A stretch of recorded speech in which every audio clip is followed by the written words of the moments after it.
Hello everyone, welcome back to our YouTube channel. ಇವತ್ತಿನ video ಏನಪ್ಪ ಅಂತ ಹೇಳಿದರೆ, ಇವತ್ತು ನಾನು ರಾಮದೇವ್ರ ಕಟ್ಟೆಗೆ ಹೋಗ್ತಾ ಇದ್ದೆ.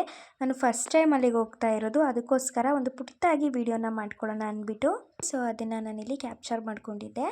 ಸೊ ನಾವು ರಾಮದೇವ್ರ ಕಟ್ಟೆಗೆ ಹೋಗುವಾಗ ಈ ರೀತಿ ಆನ್ ದಿ ವೇ ರೋಡ್ ಸೈಡ್ನಲ್ಲಿ ಗದ್ದೆ ಇತ್ತು, ಅಲ್ಲಿ ರಾಗಿನ ಬೆಳೆದಿದ್ರು. ಸೊ ಅದನ್ನು ತೊಗೊಂಡ್ಬಿಟ್ಟು ನಾನಿಲ್ಲಿ ನೆಡ್ತಾ ಇದ್ದೆ. ನಾನು ಫಸ್ಟ್ ಟೈಮ್ ಗದ್ದೆಗೆ ಹೋಗಿತ್ತು, ತುಂಬ ಖುಷಿ ಆಯಿತು. ನಂತರ ನಾವು ರಾಮದೇವ್ರ ಕಟ್ಟೆಗೆ ರೀಚ್ ಆದ್ವಿ. ಅದು ಎಂಟ್ರೆನ್ಸು, ಅಲ್ಲಿ ದೊಡ್ಡ ಗೇಟ್ ಇದೆ. ಅಲ್ಲಿಂದ ಬಂದರೆ ಎಂಟ್ರೆನ್ಸ್ ಹೀಗಿರುತ್ತೆ. ಆ ಎಂಟ್ರೆನ್ಸಿಂದ ಒಂದು 50 ಮೀಟ್ರ್ ನಡ್ಕೊಂಡು ಹೋದರೆ ನಮಗೆ ಡ್ಯಾಮ್ ಸಿಗುತ್ತೆ. ಇದೊಂದು ಮಿನಿ ಡ್ಯಾಮ್ ಅಂತಲೇ ಹೇಳ್ಬೋದು. ಇವಾಗ ಹೊಸ್ದಾಗಿ ರಿನೋವೇಟ್ ಮಾಡಿದ್ದಾರೆ ನೋಡಿ. ಒಂದು ಪುಟ್ಟ ಮಿನಿ ಡ್ಯಾಮ್ ಅಂತ ಹೇಳ್ಬೋದು ಇದಕ್ಕೆ. ಇದ್ರ ಬಗ್ಗೆ ಹೇಳೋದಾದರೆ, ಈ ರಾಮದೇವ್ರ ಕಟ್ಟೆ ಬಂದುಬಿಟ್ಟು ಹೊಳೆನರಸೀಪುರದಿಂದ 7 ಕಿಲೋಮೀಟ್ರ್ ದೂರದಲ್ಲಿದೆ ಅಷ್ಟೇ. ಆರಾಮಾಗಿ ಬಂದು ಹೋಗಬಹುದು. ನೆಕ್ಸ್ಟ್ ಇಲ್ಲಿ ಸ್ಟೆಪ್ ಕಾಣಿಸ್ತಿದೆಯಲ್ಲ ನೋಡಿ, ಅಲ್ಲಿ ನೀರು ಹರಿತಾ ಇದೆಯಲ್ಲ, ಅಲ್ಲಿವರೆಗೂ ಕೂಡ ನಾವು ಹೋಗ್ಬೋದು. ಬಟ್ ನನಗೆ ಅಲ್ಲಿಗೆ ಹೋಗೋಕ್ಕೆ ಭಯ ಆಯಿತು, ಅದಕ್ಕೇ ಇಲ್ಲಿಂದನೇ ನಿಂತ್ಕೊಂಡು ವೀಡಿಯೋನ ಮಾಡ್ಕೊಂಡಿದ್ದೀನಿ. ನೆಕ್ಸ್ಟ್ ಈ ಕಡೆ 3 ಗೇಟು ಮತ್ತು ಲಾಸ್ಟ್ ಎಡ್ಜಲ್ಲಿ 3 ಗೇಟಲ್ಲಿ ಅಷ್ಟೇ ನೀರನ್ನ ಫಾಸ್ಟಾಗಿ ಬಿಟ್ಟಿರೋದು. ಇನ್ನು ಉಳಿದಿರುವಂತಹ ಗೇಟ್ಗಳಲ್ಲೆಲ್ಲ ನೀರನ್ನು ಸ್ಲೋ ಆಗಿ ಬಿಟ್ಟಿದ್ದಾರೆ.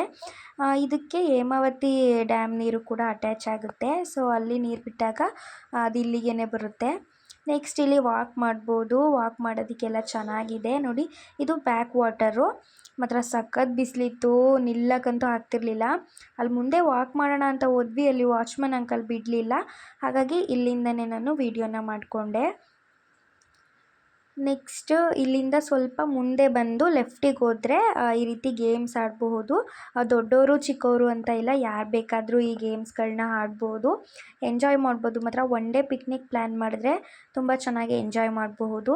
ಬಟ್ ಸಖತ್ ಬಿಸಿಲಿರೋದ್ರಿಂದ ಅದಂತೂ ಸುಡ್ತಾ ಇತ್ತು, ಕೈಯೆಲ್ಲ ಫುಲ್ ಸುಡ್ತಿತ್ತು ಬಿಸಿಲಿಗೆ. ಗೇಮ್ಸ್ ಆಡೋದಕ್ಕೂ ಆಗಲಿಲ್ಲ ಜಾಸ್ತಿ.